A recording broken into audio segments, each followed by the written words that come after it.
Fargo, the new virtual assistant from Wells Fargo, makes banking faster and easier. Like this. Fargo, what's my checking account routing number? And this. Fargo, turn off my debit card. And this. Fargo, what did I spend on groceries last month? And that's just the beginning. Do you, Fargo? You can. In the Wells Fargo mobile app. Learn more at wellsfargo.com/getfargo. Terms and conditions apply. Your mobile carrier's availability and message and data rates may apply. Wells Fargo Bank, N.A., member FDIC. So our podcast is called Right and Wrong. Are these your notes? These These are your notes about what we're going to say? Anything. Nailed it. It's the short answer. So how many novels did you not finish? Oh my God, so many. It was perfect. What's she talking about? This is nonsense. Ooh, a spicy question. I love it. This is it, guys. The big secret to getting published is you have to write a good book. You heard it here first. Hello, and welcome back to the Right and Wrong podcast. On today's episode, we have a returning guest. The first time she was here, we talked about her amazing debut novel, Reset. And today, we're here to talk about her new one, the prequel, aptly named Preset. It's speculative fiction author, Sarina Dahlan. Welcome back. Hi, thank you so much, Jamie. It's good to be back. It's great to have you back. Thanks for coming. We had some confusion I had some confusion, I should say, over time difference, but we figured it out in the end. So we're here. Let's start off with, as I so often do, your exciting new novel, which will come out the day after this goes live. Tell us a bit about Preset. Sure. Preset is the prequel of my first book, Reset. Reset's the world that's set in a speculative world called the Four Cities, and there memories are erased every 4 years in the name of peace. The idea and the intention is to get rid of people's racism or hatred or any negative things that they have gathered over years of living. So every 4 years, all the citizens' memories are wiped and they start anew with a new name, new job, new place to live. So because of that, it was inspired a lot by Buddhism, which is from the country where I originally came from, which is Thailand. And even though I'm not Buddhist, I've always been very much an admirer of the philosophy. So in this world, at face value, it is a utopia. Everything is taken care of. You don't have to buy food. There's food, that's given to you. You don't have to pay for a place to live. That place, it's given to you. And so at face value, everything is taken care of. Everything is pleasant. However, because in the nature of this place, memories does seep back through dreams. And so some of the people will get dreams of their old lovers because those are the memories that stick to them the most. And those are the ones that come out. So that was the world of Preset. And the story centers around two ex-lovers who are essentially trying to find each other through these dreams that they have of each other. Preset, on the other hand, is a story of how this entire world came to be, how the idea of memory erasure and why the creator of it thought that it was a good idea to use in order to essentially control its citizens and keep peace in this world. So when I went into Preset, I actually started it about at the end of 2019 after I finished writing Reset and trying to get an agent. But the story I was just kind of being dragged down by it because when you write when I was writing Reset, the story came really easily to me. It's a story about two people who just happen to be in this extraordinary world, but they themselves are just trying to live their life and connect and find each other. So it's a very intimate story. Whereas Preset it's the story of that world before the last war destroyed most of mankind, and the four cities become this isolated places where the last survivors live. And what kind of world, the kind of fear, the survivor guilt, and all of the weight of having to usher humanity to essentially survive. All of this weight rested on the creators of the four cities.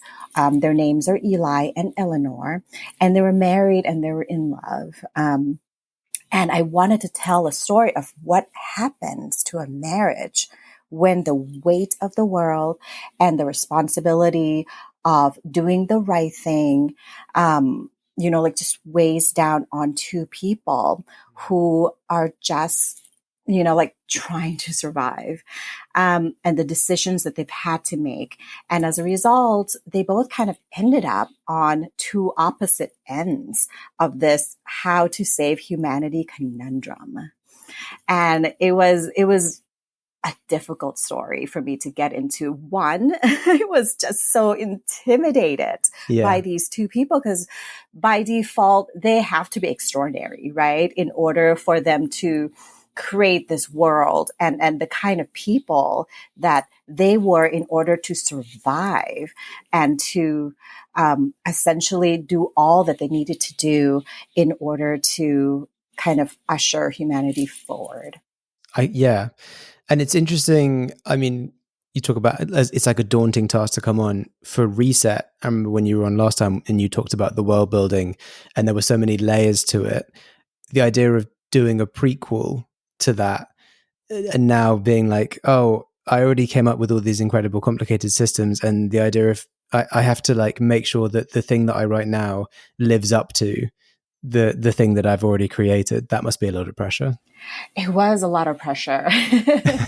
And there's this thing that's called like this second book, like dread.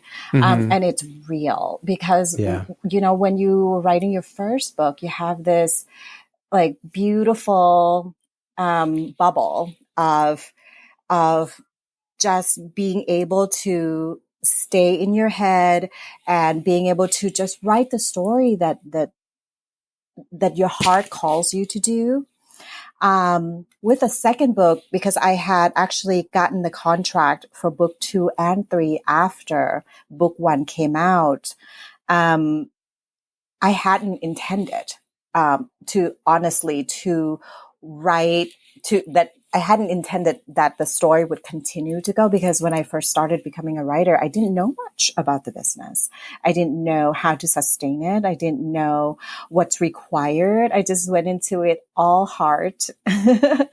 And it had saved me in so many ways, in that I just went into it wide-eyed and bushy-tailed and just so fascinated and grateful for everything that came. And then second book, the contract came, and I was so happy and so grateful for that, because it meant that, oh, someone actually likes writing.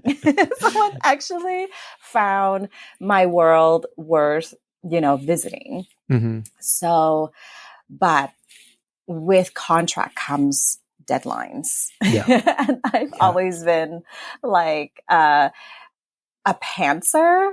I write with my emotion, and I write based on vibe. I have friends who are plotters, and I'm so like enthralled by their process, and I'm like, I'm not that at all. So I was just writing, trying to find a way into this book 2, and I had restarted so many times. I probably wrote 5-6 versions of it, until I got to a place where I was like, okay, I think I started it at the right place finally. Yeah. But before that, it's like I had to have it, like read by a critique partner who actually came in and read, my latest version. And she's like, I don't think you started this at the right place, but sometimes you're so close to it that you didn't see it.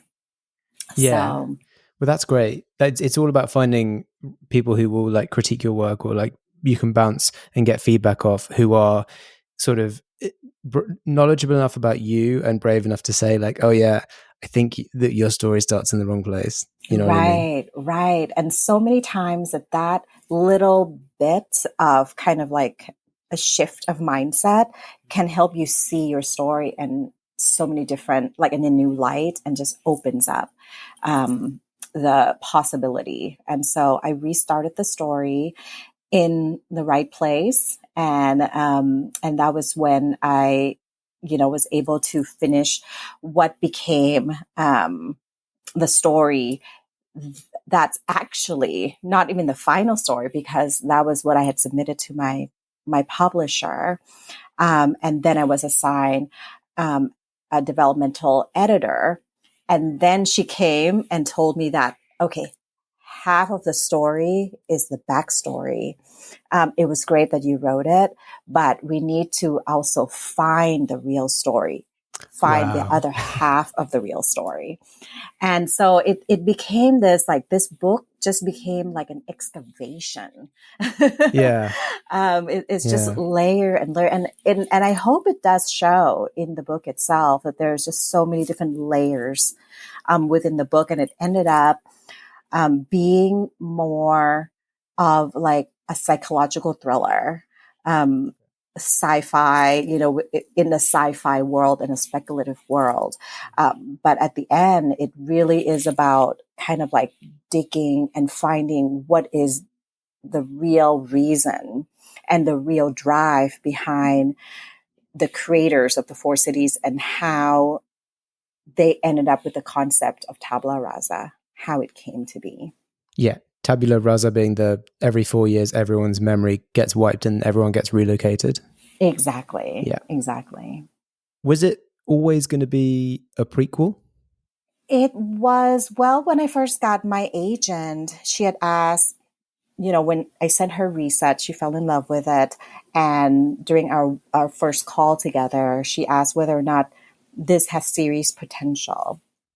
And in my head, I had thought of ideas around the world itself, because to me, I've always felt that the world, the four cities itself, is a character. And I've always kind of seen it being, this character that other characters interact with, and the potential of the stories that can be told were already inside my head, because I took so long writing Reset. And so I did tell her, I was like, yeah, I do have a backstory of how this place came to be, and that it's about it's a marriage story, and it's about this husband and wife who actually came apart. And I had said, if Reset was a story about two people coming together, Reset is a story about two people breaking apart. Oh, that's really, there's a great symmetry to that. It is very much a symmetry, and everything about it is in the shows in the cover. And I'm so grateful that the cover designer, had the wisdom to do that. It's like everything is almost like the opposite of, in presets, the opposite of how they did Reset, but it still looks very much like a series. Yes. Yeah. They've done really well. They look really good together on the shelf. Yeah, I'm very lucky with that. And this is, am I right in thinking that you're doing another book? Is that also going to be part of the Four Cities series? Yes, it is. The third book is actually happens, let's see, 4 years after Reset ends. Okay, so it is a true sequel. It's okay. You're taking the Star Wars ordering method of putting things out, I see. In a way, yeah. Well, I felt like with Reset, I ended the book with the two creators, the crone and the planner. And when I ended it there, I felt that the readers needed to know more about them, and that there was a lot of backstory that will help them get, like the more of the philosophy that goes behind reset and the true heartbreak of it all. Yeah.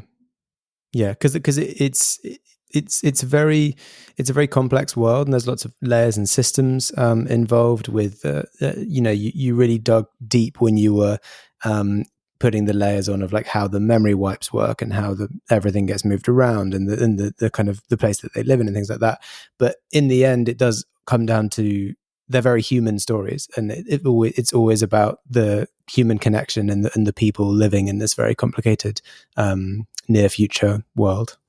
Yeah, and that's kind of how I approach this story. I actually didn't intend to be a sci-fi writer. I was just writing a story that came to me one night in the middle of the night, when the idea of what if, we can erase our memories the same way we can erase data. And I just thought, what came to me was a story of two people who happened to be stuck in this world. And then preset, I just followed that same thread. I wanted to approach it in ways that I, as a reader, find connection with it, because oftentimes sci-fi, the tradition of it can be unapproachable to certain readers, where they feel like it's hard sci-fi. I need to be a scientist, or I need to be interested in science. But to me, speculative world is actually a great, great way to have a conversation about our own world and what is not working within it, without having to get so close and, in your face about a certain conversation. Yes, exactly. This is something that Black Mirror does very, very well, where it's usually near future or further future, but it's always they're always looking at a sort of they're short stories of like specific social issues, aren't they? And with preset itself, the nature of when I was writing it, and the nature of what the essence of what the book really is, it is about the freedom of choice versus peace and control, which is the kind of conversation I was having with myself. Especially, after Roe v. Wade here in America was overturned in 2022, I had rewritten, that had happened right before the summer, when I had to turn in my final draft of preset. And I was just so distraught because I just felt betrayed. I felt essentially like a second-class citizen in my own country. And I had, in that moment, reached out to Kim Stanley Robinson, who is a sci-fi writer and hero of mine. We both went to the same school, UCSD, and I had interviewed him earlier in the year. And he had said something to me that stuck with me, and that is, hope is a moral obligation. But after Roe v. Wade overturned, I felt like, how can I have hope in this situation? And so I wrote to him. I was so distraught. I was like, looking back now, I was like, if I wasn't that distraught, I probably wouldn't have, because by nature, I'm such a shy person that the idea of reaching out to like a hero would have been just like, no, why would you do that? Silly. But I was just so distraught, and I reached out to him at that moment. And the subject line was, hope is a moral obligation, but how? And he gave me a great advice. He said, essentially, don't let a crisis go to waste. And so I took that feeling of betrayal and that feeling of hurt and put it into the rewrite of preset. So it wouldn't have been this book had I not had the pain of 2022. And that's so interesting. Yeah, but I am so very proud of it too, because I'm like, I look at it now and I'm like, I don't know how I wrote this. It was in such a tough time. And yeah, so, like, I still read it sometimes and I'm like, oh my God. When they said like there's magic to writing, it's so true. Because sometimes I look at certain things and I'm like, I don't know how I did that. I don't know how I went in and rewrite half a book in less than a month and got this. Yeah. That's great that you took something that was just sort of terrible and also had all sorts of bad emotions about it, and you channeled it all into your writing. You made something productive out of it. Yeah, and I think that's kind of what writers do naturally. I Yeah. feel we kind of this compost heap and everything that we encounter, the people we meet, the things that happen to us go into this compost heap. And then from that, something grows out of it. And hopefully we can harvest something out of it. And hopefully that harvest becomes a book. Yes. And right. So I feel like that's kind of how writing and writer's mind works anyway. Mm-hmm. So it was almost as if like I couldn't have done it, a different way. Cause that was my way of never letting a crisis go to waste per se. Yeah. I think that's great advice. Getting back onto you, you mentioned that. Hello, Saver. Whether you're saving for that trip to the tropics or saving for an emergency, now is the time to take advantage of Wells Fargo's savings options. Wells Fargo offers savings accounts that can help you save towards your goals. So, what are you saving for? Visit a Wells Fargo branch or wellsfargo.com/save to open a savings account today. Wells Fargo Bank, N.A., member FDIC. You never intended to be a sci-fi writer. When you wrap up the Four Cities series, do you think you'll stay in sort of speculative fiction sci-fi, or are you considering a different direction? I have so many half-written books in my drawer. And most of them are actually fantasy. Okay. But they still are in the speculative world where, I think speculative fiction is that space where you can play around with the what if scenario. And sometimes it leans sci-fi and sometimes it leans fantasy. And the words themselves, sci-fi and fantasy, were kind of words created, right? In order to shelf books, in certain places at bookstores, or in order for publishers to be able to kind of speak in shorthand, when they try to sell your book. But, I rarely find that, we are that clean of a writer genre wise. I feel like some of the best books I love blend genres. And so in some ways, I don't necessarily feel like I'm going to get out of my sci-fi world or speculative world. It would just be something different. And maybe instead of science as a system of operation, it would be magic as a system of operation. Yeah, I often think those two are much closer than they would immediately appear. I mean, so I think someone told me ages ago that George R.R. Martin considers himself a sci-fi writer more than a fantasy writer, and almost all of the like magical elements of Game of Thrones can be translated into like direct sci-fi tropes. Like you have the White Walkers are like a hive mind species that you would get in lots of sci-fi stuff and things like that. Mm-hmm.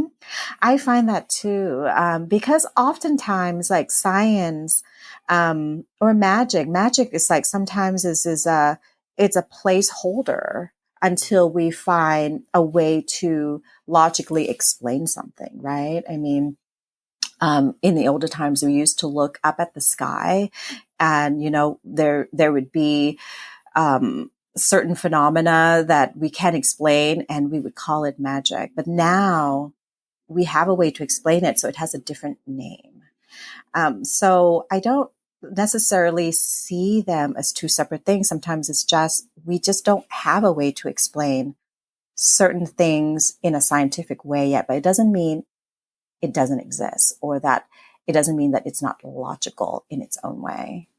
Yeah. I guess when it comes to like literature and fiction and stuff, the way that I would, along those lines, the way that I would kind of distinguish the two then is by saying that there is at least a pseudo explanation. If you're going to do science fiction, it's usually that there's like a pseudo explanation for how things work, and you're kind of willing to accept that enough that you're like, yeah, that could happen. Like Iron Man, I think, is a good example. Like they kind of vaguely explain how Iron Man works in the first film, and it's just realistic enough that you're like, okay, sure, I'll buy it. But with magic, it's like, and a wizard did it, and you're like, okay, well, a wizard cast a spell, so. Yeah. And with Preset, I actually, it's more, I would say that it's more of a science-based book than Reset, because the heroine of the story, she's a scientist. And so I had to go into a lot of research around how, like, if we were to mind wipe, how would it be? Like which part of the brain, or if we were to kind of create a drug that would help us remember, what kind of drug would it be? And, you know, like we actually have things that exist like that already. There are drugs to help patients with Alzheimer's that works on certain part of the brain. And there are ways that we can actually look at and map our brain.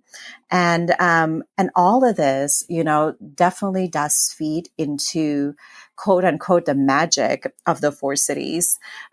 Because like, so there's like a basis for where all of the explanations come from. Oh yeah. I remember when we spoke before about Reset when it was coming out, that you had all these extra layers to the world building that often aren't even mentioned in the book. It was just part of your process to do that. Is that something that you really enjoy when you are creating a world, is like doing this research and really figuring out how all of the bits fit together? Oh, absolutely. Sometimes I do too much research. I think that's fine as long as you know when to stop putting it in the book. Exactly. Sometimes I can get like, because it's so fascinating, you know. Actually, my background is in psychology, and I went to a school that's very scientific in nature. So all of, you know, like I'd studied neuroscience, and we'd have to read, you know, like the scientific papers on certain things. And so going back to reading scientific papers, kind of like, oh, I'm going back to college in a way. Yeah. And there's just so many interesting, fascinating things that scientists are doing that we don't often are exposed to until it becomes big news, right? So until it's like bought by a big company and commercialized, which is like 10 years after the research actually like happened. Exactly. And what I love also about the scientific community is there's this idea of continuation of memory. Someone can be working on something 100 years ago, and then they would pass, and then that knowledge would get picked up and worked on by another set of scientists all around the world for another decade. And then, you know, it would get picked up, and it's almost like this game of like just pass the ball or something, where everyone is just trying to contribute to this set of knowledge. And that's really what I love about the scientific community. It is at its core so community minded and so focused on the knowledge itself, and so open to sharing that I just love it. I can find, like, if I'm interested in the idea of memory, I can find 10 papers, you know, that would reference each other. And I think that's one of the best things about humanity is that idea that knowledge is free. We can share it for the benefit of all. Yes. Yeah. And we're better when we work together. Absolutely. Yeah. So before we, as we're heading into the towards the end of the episode, I did want to ask, now that you have done the sort of publishing trail more. I wouldn't say twice, but it's more than twice, because I know that you're well on the way with book 3. What have you learned along the way that you wish you could have known back when you first started, when you first signed with your agent with Reset? Ooh, so many things. One is you need community. I just the other day, we get together, our San Diego writing group get together once a month to this potluck and writing sprint. And someone said, it takes a village, doesn't it, to launch a book? And I said, absolutely. When my first book came out, it was 2021, and we had COVID for about a year. And we were all pretty much disconnected from each other in person. So I didn't have any in live anything. I didn't know who to talk to, like all of the things that I'd hoped I would gain as a writer. All of those access was kind of almost cut off on me because everyone just kind of went into a cocoon. But with Preset, now that I've found my community, it feels so much different. It feels like maybe I can continue to do this. Maybe there is a way to sustain this long term with the help of others, because when you are a writer, you're not just in your whole writing, right? I mean, once you finish you have a product, you have to learn how to talk about it. You have to learn how to promote it. You have to learn how to interact with, like all types of people, and having a community definitely kind of carries you along. And sometimes like they would give me ideas. I have friends who would just be like, for your promotion, it would be cool if you do this. And I'm like, oh my God, thank you. I've never even thought of that. So please, please, please, writers, get yourself a community. Those who you can trust. It doesn't mean these people are going to read your things. I almost recommend to separate them, because you want people who you can get, honest feedback from. But you also need cheerleaders. You need people who will be behind you no matter what. And sometimes it's good to just separate the two. Yes. Yeah. So get yourself a community.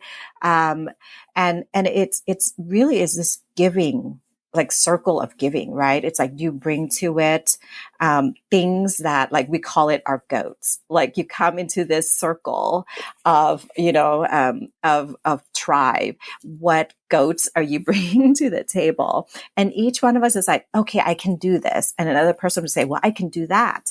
And then you end up having this very rich, like, village of people who are there to truly support each other, and they give you, and then you give them back, and it just becomes this, like, just this beautiful, fulfilling life that is more than just writing your book. It is, because it is a lifestyle. It isn't just a job. It's not a career even. It is not, it is a lifestyle. You choose this and you have to find a way to sustain it. And community is definitely a beautiful way to sustain it. Yeah, it is a lot of people, when I ask them about what kind of they would advise to people in writing or getting into writing, is like, find your tribe. And it, it doesn't have to be a huge tribe. It could just be a few people, as big or as small as you want it to be. But it's so important to surround yourself, I think, with like-minded people who are on a similar journey to you. Absolutely. And my second advice would be to kind of brush up on the business of it all. You don't need to be a business person. You don't need to even know, like the ins and outs of publishing, but it does help to read up on what's happening. What is, the latest thing? What's the latest? Like HarperCollins, when they had, when they had a strike, because that does affect you somehow, because the strike affects the authors who actually were with HarperCollins, and it affects how book stores or book bloggers talk about, about those books or about publishing.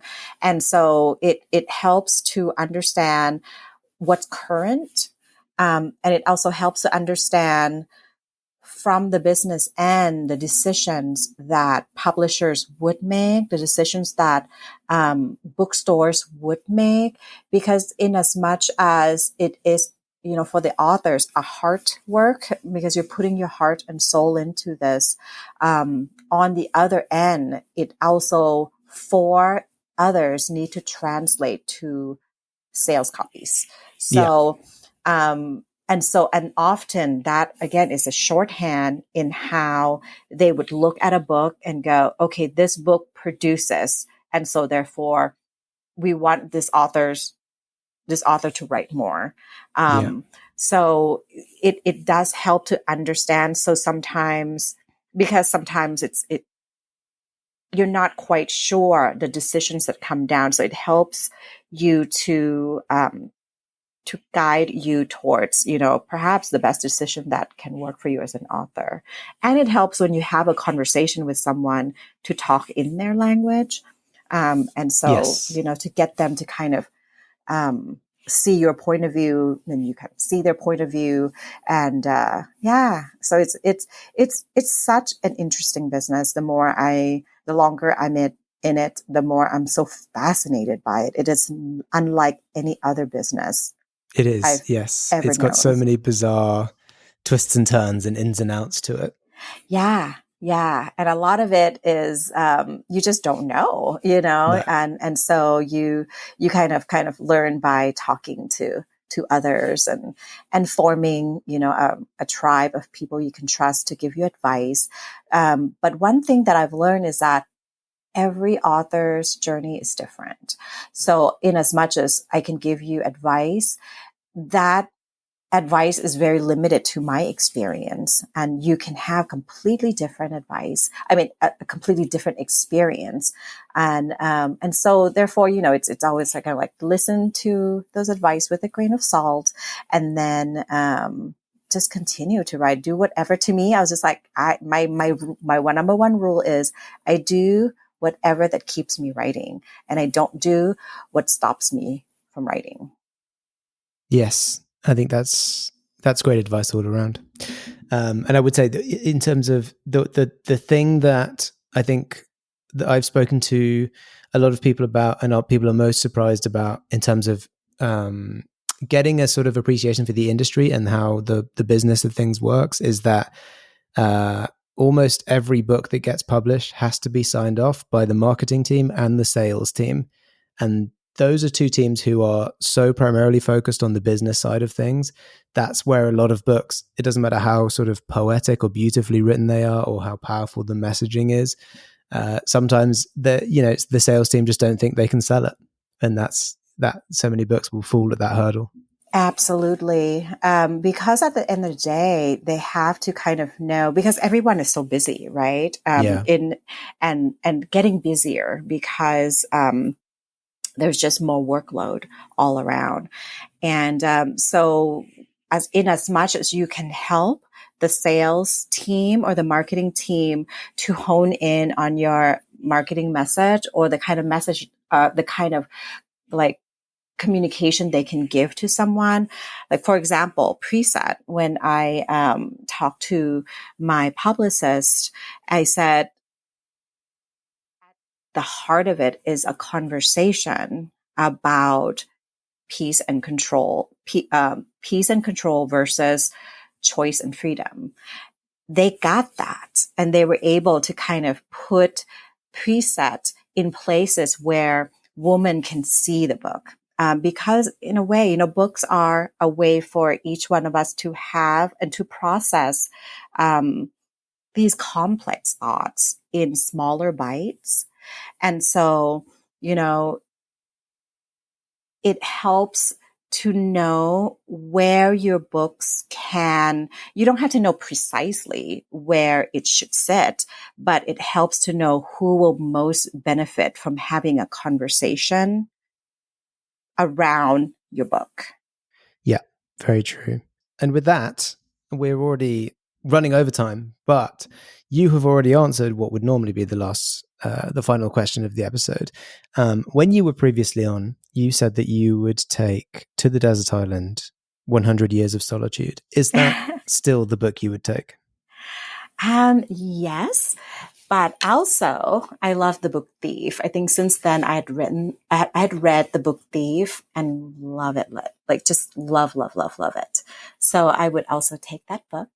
If I had to swap it out. If you were forced to. If I was forced to only bring one.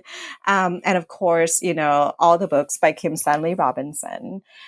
He writes very much about climate change. And his hope is a moral obligation, message is in every one of his book. And so I would want to bring at least one of them to kind of give me that sense of hope. You're bringing a whole library now. I'm bringing a whole library. I'm bringing one Kindle. Oh yeah, one Kindle with a load of extra hard drives to plug into it. I know. I'm bringing all of them. My TBR is so big.